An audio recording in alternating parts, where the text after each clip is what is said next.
In today's video, I'm going to teach you how to comment in Airtable. Commenting in Airtable is a simple but powerful way to collaborate with your team, add context to your data, and keep conversations directly attached to the records they're about. In this walkthrough, I'll guide you through exactly how to add a comment to a specific field and what happens once that comment is saved. First, open your Airtable dashboard. This is the main screen you see after logging in, where all of your workspaces and bases are listed. Go ahead and select the base and then the table where you want to work. Make sure you're in the grid view or the view you normally use to see your records as rows and columns. It helps to already know which record and which field you want to comment on, so you're not hunting around later. Once you're looking at your table, find the exact field where you'd like to leave a comment. This could be any cell in the grid, maybe a status field, a due date, or a notes field.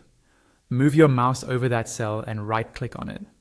A small context menu will appear, giving you several options that relate to that specific field. In that menu, look for the option that says Add Comment and click on it. This tells Airtable you want to attach a comment directly to the cell, rather than just editing the cell's value. Using the comment option is ideal when you want to share feedback, ask a question, or add background information without changing the actual data stored in the field. After you click Add Comment, a comment pane or box will open.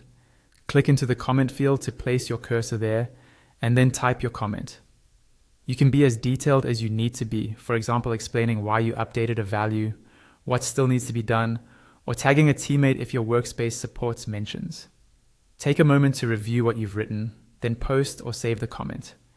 Now, when you return to your table view, look back at that same cell. You'll see a small comment icon, usually indicating that this field has at least one comment attached to it. This visual cue is helpful for quickly spotting where conversations are happening. If you click on that icon or expand the cell, you'll be able to open the comment thread and read or add more comments as needed. And that's all you need to start commenting in Airtable and keep